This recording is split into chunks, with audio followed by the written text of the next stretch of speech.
Hello guys, മൗനരാഗത്തിൻ്റെ പുതിയ episode റിവ്യൂയിലേക്ക് എല്ലാവർക്കും സ്വാഗതം. അങ്ങനെ രൂപയെ കാണാൻ വേണ്ടിയിട്ട് രാഹുൽ എത്തുവാണ് കേട്ടോ. അപ്പോഴേക്കും രാഹുൽ പറയാണ്, എനിക്കൊരൊറ്റ ആവശ്യമുള്ളൂ രൂപേ, അത് നീ സാധിച്ചു തരണം. ആ കുഞ്ഞ് എന്തായാലും ജനിക്കാൻ പാടില്ല എന്ന് പറയും കേട്ടോ. അപ്പോഴേക്കും രൂപയൊന്നും മിണ്ടുന്നില്ല. അപ്പോൾ രാഹുൽ പറയാ, എനിക്കറിയാം രൂപേ, നിനക്ക് കുഞ്ഞുങ്ങളെന്ന് പറഞ്ഞ ജീവനാ, പക്ഷേ ഈ കാര്യത്തെ മാത്രം അത് പറ്റില്ല. നീ എങ്ങനെയും ആ ഡോക്ടറെ വിളിച്ച് സംസാരിക്കണം എന്ന് പറയും കേട്ടോ.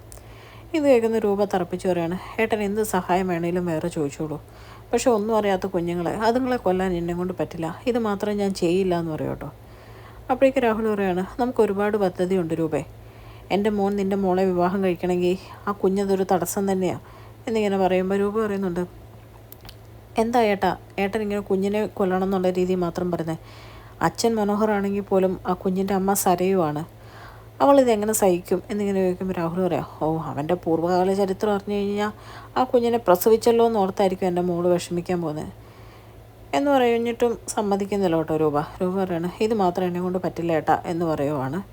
അത് കഴിഞ്ഞ് പിറ്റേ ദിവസം രാവിലെ രൂപ കല്യാണിയും കിരണും ജോഗിങ് പോകുന്ന വഴിക്ക് വെയിറ്റ് ചെയ്ത് നിൽക്കുക കേട്ടോ. അപ്പോൾ അമ്മയെ കാണുമ്പോഴത്തേക്ക് രണ്ടുപേരും സന്തോഷം കൊണ്ട് ഓടി ചെല്ലുവാണ്. അപ്പോഴേക്കും രൂപ പറയുവാണ്, ഇന്നലെ രാത്രിയിലൊരു സംഭവം ഉണ്ടായി. എൻ്റെ ഏട്ടൻ എന്ന് പറയുന്നവൻ വീട്ടിൽ വന്നിട്ടുണ്ടായിരുന്നു. സരയുവിനെ ഹോസ്പിറ്റലിൽ അഡ്മിറ്റ് ആക്കിയിട്ടുണ്ട്. മിക്കവാറും ഇന്ന് തന്നെ പ്രസവം ഉണ്ടാവാൻ സാധ്യതയുണ്ട്. 8.5 മാസമായല്ലോ. നേരത്തെ ആയിരിക്കും ചിലപ്പോൾ ഡെലിവറി. ആ കുഞ്ഞ് ജനിക്കാൻ പാടില്ല എന്ന് പറഞ്ഞാൽ വന്നതെന്ന് പറയും കേട്ടോ. ഇത് കേൾക്കുന്ന കല്യാണിയും കിരണും ഒന്ന് ഞെട്ടുവാണ്. കല്യാണി പറയാണ്, അയ്യോ ആ കുഞ്ഞിനെ കൊന്നു കളയാനോ എന്ന് പറയുമ്പോൾ കിരൺ പറയാണ്, ഇങ്ങനെയുള്ളവനെയൊക്കെ കൊന്നു കളയുക തന്നെ വേണ്ട അമ്മേ.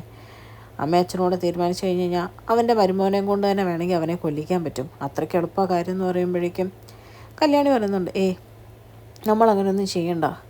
അയാൾക്ക് ഇനിയുള്ള കാലം ജയിലിൽ കിടക്കാനുള്ള മാർഗ്ഗം എന്താണെന്ന് വെച്ചാൽ നോക്കുക ചെയ്യണ്ടേ എന്നിങ്ങനെ പറയും കേട്ടോ.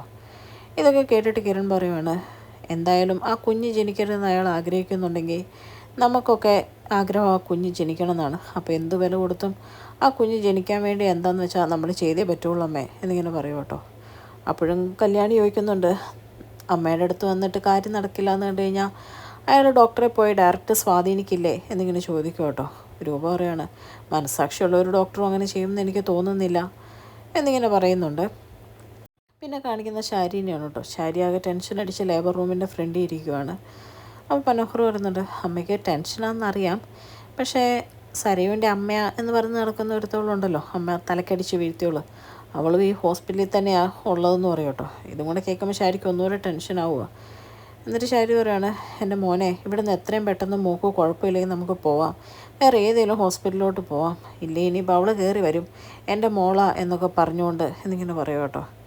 അപ്പോഴേക്കും മനോഹർ പറയാം, പോവാം അമ്മേ, പക്ഷെ മോളിൻ്റെ അവസ്ഥ എന്താണെന്ന് നോക്കട്ടെ എന്നിങ്ങനെ പറയുവാണ് കേട്ടോ. ആ സമയത്ത് ഡോക്ടർ വരുവാണ്. ഡോക്ടർ വന്നിട്ട് പറയാണ്, വന്നതിലും ബെറ്ററാണിപ്പം, പക്ഷേ 2-3 മണിക്കൂറിനുള്ളിലേ കറക്റ്റ് കാര്യം പറയാൻ പറ്റുള്ളൂ, ചിലപ്പോൾ ഇന്ന് തന്നെ ഡെലിവറി വേണ്ടി വരും എന്ന് പറയുക കേട്ടോ. പറഞ്ഞിട്ട് ഡോക്ടർ അവിടെ നിന്ന് അങ്ങ് പോവുകയാണ്. അത് കഴിയുമ്പോഴേക്കും ശാരി പിന്നെയും ടെൻഷൻ അടിച്ച് നിൽക്കുക കേട്ടോ. പിന്നെ കാണിക്കുന്നത് രാഹുലിനെയാണ്. രാഹുൽ അങ്ങനെ ഹോസ്പിറ്റലിലോട്ട് വരുവാണ്. ഹോസ്പിറ്റലിലോട്ട് വന്നു കഴിഞ്ഞാൽ നേരെ ഡോക്ടറിൻ്റെ മുറിയിലോട്ട് ചെല്ലുവാണ് കേട്ടോ. മുറിയിലോട്ട് ചെല്ലുമ്പോഴേക്കും രാഹുലിനെ കാണുമ്പോൾ ഡോക്ടർ, സാർ വരണം, ഇരിക്കണം എന്നൊക്കെ പറയുന്നുണ്ട്. എന്നിട്ട് പറയുന്നുണ്ട്, എന്താ സാറിനെ കാണാത്തത് ഞാനിങ്ങനെ ഓർക്കുമായിരുന്നു, മിക്കവാറും ഇന്ന് തന്നെ ഡെലിവറി ഉണ്ടാവും എന്നിങ്ങനെ പറയും കേട്ടോ. ഇത് കേൾക്കുമ്പോഴേക്കും രാഹുലിൻ്റെ മുഖത്താകെ ടെൻഷൻ ആവുകയാണ്. അത് ഡോക്ടർ ശ്രദ്ധിക്കുവാണ് കേട്ടോ. എന്നിട്ട് ഡോക്ടർ ചോദിക്കുകയാണ്, എന്ത് പറ്റി സാർ, എന്താ ആകെ അപ്സെറ്റായിട്ട് ഇരിക്കുന്നതെന്ന് ചോദിക്കുവാണ്.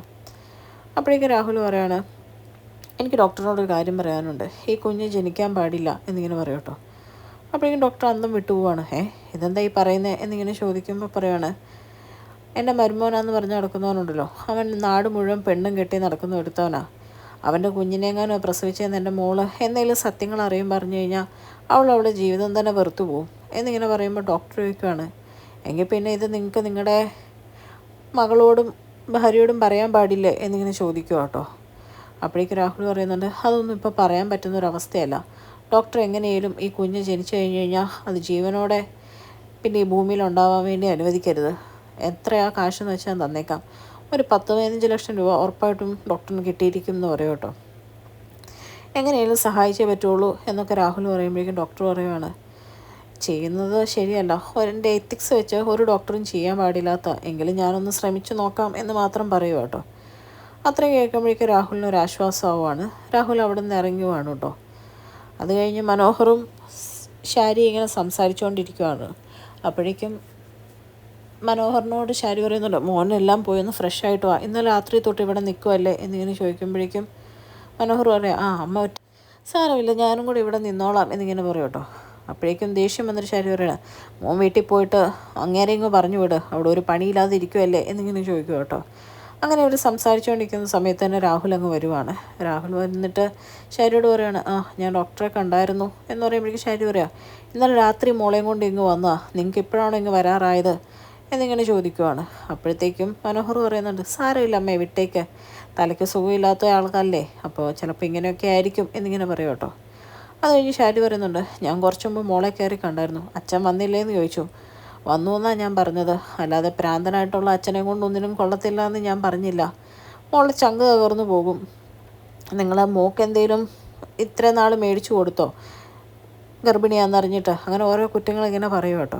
അപ്പോഴേക്കും മനോഹർ പറയുന്നുണ്ട്, സാരമില്ലമ്മേ, ഞാനെല്ലാം നോക്കുന്നുണ്ടായിരുന്നല്ലോ, അതുകൊണ്ടായിരിക്കും എന്ന് പറയുവാണ്. അതേ സമയത്ത് രാഹുൽ പറയുന്നുണ്ട്, മനോഹറിനോട് മാത്രമായിട്ട് ഒരു കാര്യം പറയാനുണ്ട്, നീ ഒന്ന് പുറത്തോട്ട് വന്നേ എന്നിങ്ങനെ പറയുക. അപ്പോഴേക്കും ശാരി പെട്ടെന്ന് ടെൻഷനായിട്ട് ചോദിക്കുക, എന്താ, മോക്ക് എന്തെങ്കിലും കുഴപ്പമുണ്ടോ എന്നിങ്ങനെ ചോദിക്കുമ്പോഴത്തേക്കും അതൊന്നുമല്ല, ഇപ്പം വരാമെന്ന് പറഞ്ഞ് രാഹുൽ മനോഹറിനെയും കൂട്ടിക്കൊണ്ട് പോകും കേട്ടോ. വെളിയിലെത്തുന്നപാടെ മനോഹർ പറയുന്നുണ്ട്, നിങ്ങളെന്തിനാ എന്നെ കൂട്ടിക്കൊണ്ട് വന്നതെന്നൊക്കെ എനിക്ക് നന്നായിട്ട് അറിയാം എന്ന് പറയുമ്പോഴേ രാഹുൽ പറയുകയാണ്, ഈ കുഞ്ഞ് ജനിക്കാൻ പാടില്ല എന്ന് പറയുകയാണ്. അപ്പം മനോഹർ പറയാം, കുഞ്ഞ് ജനിച്ചോട്ടെ, എനിക്ക് കുഞ്ഞുങ്ങളുണ്ടായിട്ട് ഒരു കുഞ്ഞിൻ്റെ മുഖം കാണാനുള്ള ഭാഗ്യം ഉണ്ടായിട്ടില്ല, എന്തായാലും ഇവിടെ തിരുത്തേണ്ട വരും എന്നാണ് എനിക്ക് തോന്നുന്നത് എന്നിങ്ങനെ പറയും കേട്ടോ. അപ്പോഴേക്കും രാഹുൽ പറയുകയാണ്, നിന്നെപ്പോലെ ഒരു കുറുക്കനെ ഞാൻ ജീവിതത്തിൽ കണ്ടിട്ടില്ല എന്നിങ്ങനെ പറയുവാണ്, കളിയാക്കി മനോഹറിനെ. ആ സമയത്ത് മനോഹർ പറയുകയാണ്, അത് നേരാ, ഞാനൊരു കഴുതപ്പുലിയുടെ അടുത്തോട്ടാണ് വന്നേക്കുന്നത്. കഴുതപ്പുലി എന്ന് പറഞ്ഞാൽ ഏറ്റവും വൃത്തികെട്ട മൃഗമാണ്. അതിനെ ഉപദ്രവിച്ച് കൊന്നെങ്കിൽ പോലും സിംഹം പോലും അതിനെ തിന്നുകയില്ല. അത്രയ്ക്കൊന്നും ഇല്ലല്ലോ എന്നിങ്ങനെ ചോദിക്കുമ്പോഴേക്കും രാഹുൽ ചോദിക്കുകയാണ്, നീ എന്നെ കഴുതപ്പുലിയാണെന്നാണോ പറഞ്ഞു വരുന്നത് എന്നിങ്ങനെ ചോദിക്കുക കേട്ടോ. അപ്പോഴേക്കും മനോഹർ പറയുകയാണ്, അതിനെന്താ സംശയം, അങ്ങനെയല്ലേ നിങ്ങളുടെ സ്വന്തം ഭാര്യയ്ക്ക് അറിയില്ല അത് നിങ്ങളുടെ മകളാണ്. എന്നാൽ അവളുടെ സ്വന്തം അമ്മ ഈ ഹോസ്പിറ്റലിൽ തന്നെ കിടപ്പുമുണ്ട്, അത്രയ്ക്കൊന്നും ഞാൻ ചെയ്തില്ലല്ലോ എന്നിങ്ങനെ ചോദിക്കുമ്പം ഒന്നും മിണ്ടാതെ കലിപ്പിൽ നിൽക്കുന്ന രാഹുലിനെ കാണിച്ചുകൊണ്ടാണ് കേട്ടോ ഇന്നത്തെ എപ്പിസോഡ് അവസാനിക്കുന്നത്. ചാനൽ ഇഷ്ടപ്പെട്ട് കഴിഞ്ഞാൽ ലൈക്ക് ചെയ്യാനും സബ്സ്ക്രൈബ് ചെയ്യാനും കമൻറ്റ് ചെയ്യാനും മറക്കരുത്.